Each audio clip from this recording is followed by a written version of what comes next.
आज ये मेरा 5वां लेक्चर होगा।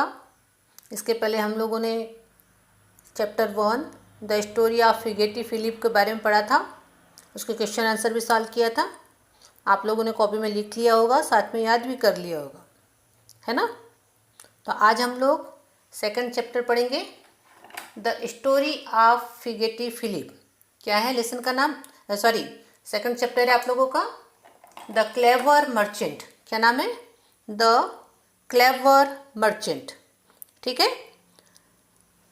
आपका फिर से मैं लेसन पढ़ लूँ। Unit 2 the clever merchant. Clever CLEVER, clever. Clever का मतलब होता है होशियार। क्लेवर का मतलब क्या होता है बेटा? होशियार। और मर्चेंट MERCHANT, मर्चेंट। मर्चेंट यानी व्यापारी। द क्लेवर मर्चेंट यानी एक होशियार व्यापारी जो अपने धंधे में होशियार है, उसके बारे में आपको यहाँ पर उसकी कहानी बताया है। ठीक है बेटा। अब आप लोगों को ये लेसन में सबसे पहले जोर जोर से रीड कर रही हूँ, है ना। और रीड करने के बाद आप लोगों को भी इसको रीड करना है। ठीक है। और क्लेवर का मतलब होगा होशियार। क्लेवर का अपोजिट क्या होगा बेटा? स्टूपिड, मूर्ख। स्टूपिड क्या स्पेलिंग होगी? STUPID। क्लेवर का अपोजिट क्या होगा? स्टूपिड। ठीक है। चलिए अब हम इसको रीड करेंगे। इन अ स्मॉल टाउन, क्या लिखा है?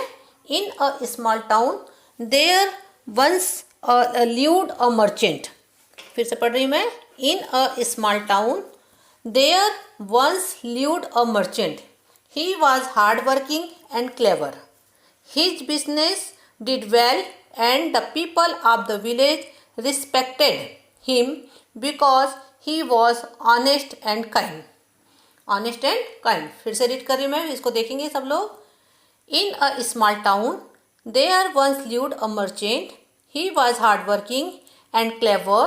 His business did well and the people of the village respected. क्या स्पेलिंग है? RESPECTED. Respected him because he was honest and kind. अब इन अ स्मॉल टाउन, एक छोटे से शहर की बात है। There once lived a merchant, वहाँ पर एक व्यापारी रहता था। ही वॉज हार्ड वर्किंग, वो बहुत कठिन मेहनत करने वाला था। एंड क्लेवर, होशियार था। His business did well and the people of the village respected him. उसका जो बिजनेस था बहुत अच्छा चल रहा था, बहुत अच्छा था। लोग उसकी रिस्पेक्ट करते थे। वहाँ के जो गाँव के लोग थे उसकी रिस्पेक्ट करते थे। क्यों रिस्पेक्ट करते थे? Because he was honest. Honest का मतलब होता है बेटा ईमानदार था। और काइंड, काइंड का मतलब होता है दयालु। काइंड का मतलब क्या होता है? दयालु। अब ऑनेस्ट का अपोजिट बोलेंगे तो क्या होगा बेटा? डिसऑनेस्ट। ऑनेस्ट का अपोजिट क्या होगा बेटा? डिसऑनेस्ट। क्या स्पेलिंग होगी डिसऑनेस्ट की? DISHONEST, dishonest. ठीक है, सबको समझ में आ रहा है? तो ऑनेस्ट का अपोजिट क्या होगा? डिसऑनेस्ट। और काइंड का अपोजिट क्या होगा बेटा? काइंड यानी दयालु। क्रूएल क्या होगा? क्रूएल। क्या होगा? क्रूएल। समझ में आ गई थी? चलिए अब हम आगे पढ़ रहे हैं। There came a time when the merchant had to go out of town to attend a wedding. There came a time when the merchant had to go out of town to attend a wedding. He was a rich man and he had money and gold jewelry. He knew that thieves might try and steal them from his home while he was away. In those days, there were no bank lockers where money and jewelry could be kept safe from thieves. The only way to keep them safe was to ask a friend to take care of them. मैं जितने speed से पढ़ रही हूँ आप लोग शायद इससे नहीं पढ़ेंगे, इसीलिए मैं इसको फिर से रिपीट कर रही हूँ। जो शब्द मैं पढ़ रही हूँ उसको आप लोग जरूर ध्यान देंगे। जो कठिन वर्ड्स होंगे उसको आप लोग कॉपी में लिख लिख करके याद करेंगे। Clear? There came a time when the merchant had to go out of town to attend a wedding. ये कौन सा शब्द है? Wedding. He was a rich man and he had money and gold jewelry. क्या लिखा है ये? Gold jewelry. He knew that thieves might try and steal them from his home while he was away. In those days, there were no bank lockers where money and jewelry could be kept safe from thieves. The only way to keep them safe was to ask a friend to take care of them. अब बेटा there came a time, एक समय ऐसा आया, when the merchant had to go out to town attend, उसको शहर जाना पड़ा. उसको कहाँ जाना पड़ा? to go out to town, town से बाहर जाना पड़ा. टू अटेंड अ वेडिंग, काय के लिए जाना पड़ रहा था बेटा? उसको किसी की शादी थी, इसलिए उसको उस शहर से बाहर जाना पड़ रहा था. He was a rich man, वो क्योंकि एक रईस आदमी था. And he had money and gold jewellery, और इसीलिए उसके पास पैसे भी थे और गोल्ड ज्वेलरी भी थी. ही न्यू दैट थ्यूज, थीप का प्लूरल फॉर्म होता है बेटा थ्यूज.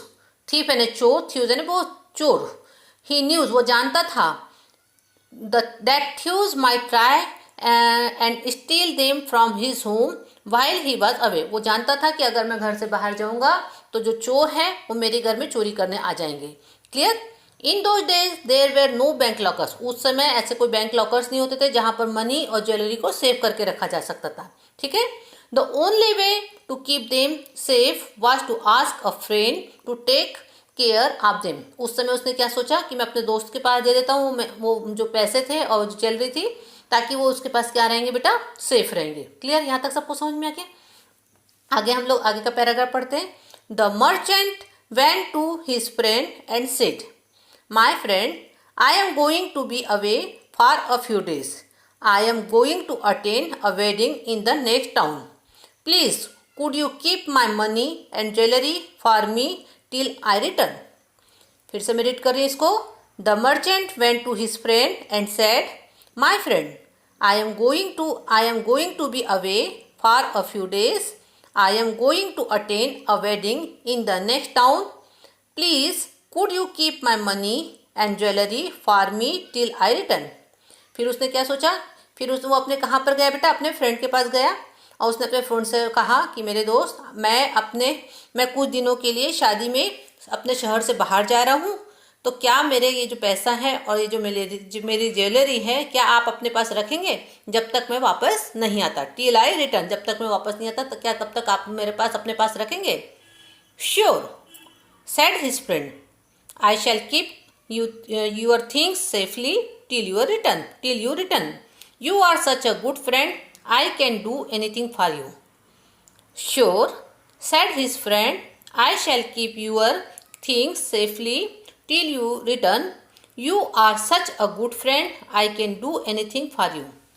जब उन्होंने अपने दोस्त से कहा कि क्या मेरे पैसे और ज्वेलरी आप रखेंगे, तो उसने कहा श्योर, हाँ क्यों नहीं. said his friend, उनके दोस्त ने कहा, I shall keep your things safely, मैं आपकी चीज़ों को सेफली रखूँगा जब तक आप रिटर्न नहीं हो जाते.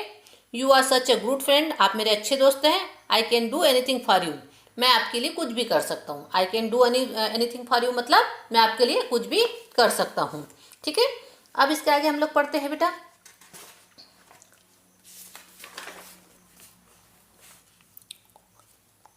The merchant went away happily after living his money and valuable gold jewellery with his good friend. He was sure his friend would keep everything safely for him. जो मर्चेंट था उसने खुशी खुशी अपनी जो मनी थी, अपने जो पैसे थे और जो वैल्यूएबल गोल्ड था, कीमती जो उसके गोल्ड ज्वेलरी थी, उसने अपने दोस्त को दिया और वो खुशी खुशी वो अपने कहाँ चले गए बेटा? शादी में चले गया. ही वॉज श्योर, वो श्योर था कि उसके पास जो सामान दिया, अपने फ्रेंड के पास जो सामान दिया है वो क्या रहेगा? सेफ रहेगा. क्या रहेगा? सेफ रहेगा. क्लियर? यहाँ तक सबको समझ में आया? When the merchant returned, he went to his friend and asked him for the things he had left with him. He was surprised to see how sad his friend looked. I am so sorry, said the man. I promised to keep your money and jewelry safe for you, but some things awful has happened. अब वो बोलता है, क्या बोल रहा है उसका दोस्त? When the merchant returned, जब मर्चेंट रिटर्न हुआ, he went to his friend and asked him for the things he had left with him. जब वो अपने गांव वापस आया, अपने शहर वापस आया, तो वो अपने दोस्त के पास गया और उसने अपनी जो चीज़ उसके पास रखवाई थी, उसने कहा कि भाई मेरी चीज़ वापस कर दो. He was surprised to see how sad his friend looked. जैसे ही वो सरप्राइज हुआ, सरप्राइज का मतलब होता है बेटा आश्चर्यचकित हुआ. क्यों आश्चर्यचकित हुआ? कि उसके फ्रेंड ने उसको देख करके क्या बोला है ना। जो उसने अपने दोस्त के पास गया, उसने सामान लेने के लिए कहा कि मेरा सामान मुझे वापस कर दो, तो उसने जो बात कही इससे वो क्या हुआ, सरप्राइज हुआ। आई एम सो सॉरी, यानी मुझे माफ़ कर दीजिए। सेड द मैन, उसमें आदमी ने कहा, जो दोस्त था उसने कहा कि आई एम सो सॉरी, मुझे माफ़ कर दीजिए। I promise to keep your money and jewellery safe, मैंने तुमसे प्रॉमिस किया था कि मैं आपके पैसे और जो ज्वेलरी है मैं सेफ रखूंगा for you, but some things awful has happen. Awful का मतलब बेटा, आवफुल का मतलब होता है बेटा टेरिबल, टेरिबल का मतलब होता है भयानक, परंतु कुछ ऐसी चीज़ हो गई, भयानक चीज़ हो गई। अब वो क्या भयानक चीज़ हुई है वो आगे की ओर बता रहा है। यानी उसने उसके पैसे और जो ज्वेलरी थी उसको रिटर्न नहीं किया, बल्कि उसने एक कहानी गढ़ दी कि कुछ भयानक हो गया है मेरे साथ। अब क्या भयानक हुआ आगे पढ़ रहे हैं हम लोग। व्हाट हैज़ हैपन, क्या हुआ। आस्क्ड द मर्चेंट, मर्चेंट ने पूछा, उस व्यापारी ने पूछा। Did thieves come to your house and steal my things, क्या तुम्हारे घर में चोर आए और मेरे सामान को चोर करके ले गए। Oh know my friends, said the cunning man, लेकिन उसने कहा कि नहीं मेरे दोस्त, ऐसा नहीं हुआ। कनिंग मैन का मतलब होता है धूर्त आदमी, जो चालाक आदमी था ना, तो उसको बोलते हैं धूर्त आदमी। उस धूर्त आदमी ने कहा कि ओ नो माई फ्रेंड्स, नहीं फ्रेंड ऐसा नहीं हुआ। The rat at them, I am really sorry. The rat, rat का मतलब होता है बेटा चूहे, एट देम, एट देम मैंने उनको किसने खा लिया बेटा, चूहों ने खा लिया। उसका जो दोस्त है, जो धूर्त दोस्त है, वो क्या बोल रहा है कि आपका जो सामान था, ज्वेलरी थी, आपके जो पैसे थे, उनको किसने खा लिया, चूहों ने खा लिया। आई एम रियली सॉरी, मुझे माफ़ कर दो। आई एम रियली सॉरी मतलब मुझे माफ़ कर दो। The merchant looked at his friend for a moment and then said, the merchant looked at his friend for a moment and then said, it doesn't matter my friend, you are not to blame for his, the rat took them away without asking you, what could you do। अब merchant ने उसके चेहरे की तरफ देखा, अपने दोस्त के चेहरे की तरफ एक सेकंड के लिए देखा और बोला कि भाई इट डजेंट मैटर, अब इसमें क्या बात है माय फ्रेंड, मेरे दोस्त इसमें क्या बात है। You are not to blame for this, मैं इसके लिए तो आपको ब्लेम नहीं कर सकता क्योंकि उसको तो चूहे ने खा लिए। The rats took them away without asking you, चूहों ने तो आपसे पूछा नहीं था खाने से पहले, तो उसमें आपको मैं कैसे ब्लेम कर सकता हूँ, इसमें आपका कोई दोष नहीं है। व्हाट कुड यू डू, तुम क्या कर सकते हो, है ना। उसने क्या बोला व्यापारी ने कि तुम क्या कर सकते हो, क्योंकि चूहों ने तुमसे पूछकर तो खाया नहीं है ना, तो इसके लिए तुम क्या कर सकते हो। With that the merchant turn to leave and then stopped, turn and said to his friend son, come with me, I shall buy some sweets for you. The merchant's friend told his son to go with him. The greedy man wanted some sweets also. फिर से मैं read कर रही हूँ इसको।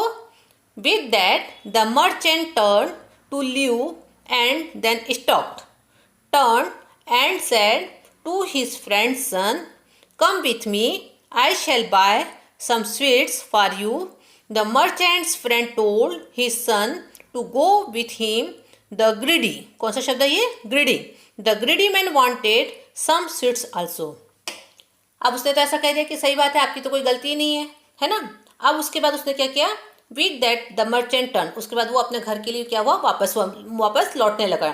And then stop, फिर रुका, turn and, फिर पीछे लौटा और बोला टू हिज फ्रेंड, अपने दोस्त के दोस्त, अपने टू हिज फ्रेंड सन, अपने दोस्त के बेटे से बोला, कम विथ मी, मेरे साथ चलो। I shall buy some sweets for you, मैंने तुम्हारे लिए कुछ मिठाई खरीदा है। The merchant's friend told his son, तो मर्चेंट का जो फ्रेंड था उसने अपने बेटे से बोला कि जाओ, क्योंकि वो लालची था। ग्रीडी का मतलब होता है बेटा लालची। द ग्रीडी मैन वांटेड, वो जो लालची आदमी था वो चाहता था कि थोड़ी सी मिठाई भी मेरे घर आ जाए। द लालची आदमी क्या चाह रहा था कि जो उसके जो दोस्त ने मिठाई लाया है वो भी मिठाई भी मेरे घर आ जाए, तो उसके अपने बेटे को बोला कि जाओ और वो मिठाई लेकर के आ जाओ। The merchant took the boy to another friend's house and said, please do me a favor. My friend is trying to fool me. He has stolen my money and gold and says the rats have eaten them. I want to teach him a lesson. Just keep this boy with you for some days and let no one know that he is here. The merchant took the boy to another friends house and said, उस merchant ने क्या किया, जो उसका बच्चा था, वो जो ग्रीडी लालची व्यक्ति था, उसका जो बच्चा था उसको किसी दूसरे दोस्त के यहाँ ले गया और उससे कहा please do me a favour, मेरा थोड़ा सा मेरी सहायता करो। My friend is trying to fool me, मेरे फ्रेंड ने मुझे फूल बनाया, मूर्ख बनाया है। He has stolen my money and gold and say the rats have eaten them. उसने मेरा पैसा और रुपया ले लिया है, उसने जो गोल्ड है मेरा ले लिया है, स्टोल कर लिया, ने चुरा लिया है, और मुझसे बताया है कि उसको किसने खा गए हैं, चूहों ने खा गए हैं। I want to teach him a lesson. मैं उसको एक पाठ पढ़ाना चाहता हूँ, मैं उसको सबक सिखाना चाहता हूँ। Just keep this boy with you for some days and let no one know that he is here. इसको 2-4 दिनों के लिए, कुछ दिनों के लिए अपने पास रख लो और किसी को पता नहीं चलना चाहिए कि ये बच्चा आपके पास है। यहाँ तक सबको समझ में आया? When the boy did not return, his father came to the merchant house to look for him. Where is my son? He said, I have come to take him home with me. अब जब उसका बच्चा उसके घर वापस नहीं लौटा, वो ग्रीडी मैन का बच्चा उसके पास वापस घर नहीं लौटा, तो his father came to the merchant house. तो वो उसके पापा किसके घर आए? मर्चेंट के घर में आए। टू लुक फॉर हिम, उसको देखने के लिए आए। वेयर इज माई सन, और उन्होंने कहा कि मेरा बेटा कहाँ है? ही सेड, उन्होंने कहा, I have come to take him home with me. मैं उसको अपने घर ले जाने के लिए आया हूँ। ठीक है, मैं उसे अपने घर ले जाने के लिए आया हूँ। Your son, said the merchant, I am so sorry, I was coming home with him when some crows saw the sweets in the boy's hand, they flew down and took away the boys and the sweets. What could I do? I was not my fault. It was not my fault. अब उसने क्या कहा? Your son, तुम्हारा बेटा, said the merchant. I am sorry. मुझे माफ़ कर दीजिए। I am coming home with him. मैं उसके साथ घर आ रहा था। When some crows saw the sweets in the boy's hands, तो कुछ कौवों ने वो बच्चे के हाथ में क्या देखे बेटा? मिठाई देखे। दे फ्लू डाउन, वो नीचे उतरे, एंड टूक away the boys and the seats, और उन्होंने उस बच्चे को और उसको सीट्स को ले जा लिया। किसने ले जा लिया? कौवों ने ले जा लिया। व्हाट कुड आई डू, अब मैं क्या कर सकता हूँ? It was not my fault, ये मेरी गलती नहीं है। It was not my fault. The man got very angry. अब वो जो एंग्री, वो जो लालची आदमी था, वो बहुत गुस्सा हुआ। The man got very angry. Are you mad, क्या तुम पागल हो? ही शाउटेड, वो जोर से चिल्लाया। It is not possible for crows to carry away a boy. ये पॉसिबल ही नहीं हो सकता कि कोई कौवा या कोई कौवे उस बच्चे को उठा करके ले जाए। ऐसा पॉसिबल हो सकता है क्या? नहीं हो सकता। वो तो उसको सिर्फ सबक दे रहा था। तो वो बोल रहा है, वो आदमी जोर से चिल्लाया, it is not possible for crows to carry away a boy. ये पॉसिबल नहीं हो सकता कि कौवे बच्चे को उठा करके ले जाए। Yes yes said the merchant. Yes, said the merchant, it is really strange. I thought so too, but then I thought about the rats eating my money and gold jewelry. Yes, हाँ सही बोल रहे हो आप, said the merchant. व्यापारी ने कहा, it is really strange, ये एक बड़ा आश्चर्यजनक बात है। I thought so too, but I thought about the rates eating my money and. आप तो ये सोच रहे हो, मुझे भी आश्चर्य हो रहा है, परंतु ये मुझे बताइए, क्या चूहे मनी और ज्वेलरी को खा सकते हैं? I thought about the rates eating my money and gold jewellery. क्या चूहे मनी और गोल्ड ज्वेलरी को खा सकते हैं? I realise that nothing is impossible. लेकिन मैंने इसको रियलाइज़ किया कि कुछ भी हो सकता है। नथिंग इज इम्पॉसिबल मतलब कोई भी चीज़ असंभव नहीं है। I am sorry for you, the loss of a son is far greater than the loss of my money and gold.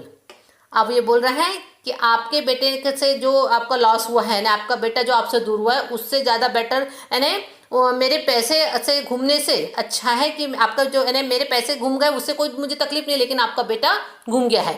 The loss of a son far greater than the loss of money and gold. यानी जो मेरे पैसे और जो gold है वो मेरे घूम गए हैं, वो आपके बेटे के घूमने से तो ज़्यादा अच्छे हैं। मतलब बेटे का घूमना तो ज़्यादा कठिन है ना। The dishonest man fail at the feet of the merchant and said. जो डिसऑनेस्ट आदमी था, जिसके ऊपर विश्वास नहीं किया जा सकता था, वो आदमी मर्चेंट के पैरों के ऊपर गिर गया। The dishonest man fail at the feet of the merchant and said, और कहा, आई एम सो सॉरी, मुझे माफ़ कर दीजिए। I shall return you all the things you gave to me to keep safe for you. आपकी जो चीज़ जो आपने मेरे पास रखवाई थी, सेफ रखने के लिए कहा था, वो मैं पूरी चीज़ आपको क्या कर दूंगा? रिटर्न कर दूंगा, वापस कर दूंगा। Please give me back my son, कृपया मेरे बेटे को मुझे दे दीजिए, प्लीज़ गिव मी बैक, मेरे बेटे को वापस कर दीजिए। I can not live without him, मैं उसके बिना नहीं रह सकता। I can not live without him, मैं उसके बिना नहीं रह सकता। The merchant took the man to his friend's house and gave his son back to him. He got back his money and gold. He said, a good friend does not lie and cheat. In fact, a good person is not dishonest with anyone ever. Remember that. The merchant took the man to his friend. अब उस merchant ने उस friend के घर ले गया जहाँ पर उसके बच्चे को उसने रखा था, और उसके बच्चे को क्या किया बेटा, वापस कर दिया। He got back his money and gold. और उसने भी, जो ग्रीडी मैन था, उसने भी उसके पैसे और गोल्ड को वापस कर दिया। He said, who said? The merchant said. He said, a good friend does not lie. जो अच्छे दोस्त होते हैं वो झूठ नहीं बोलते और चीट नहीं करते। चीट मतलब दगा नहीं देते, धोखा नहीं देते।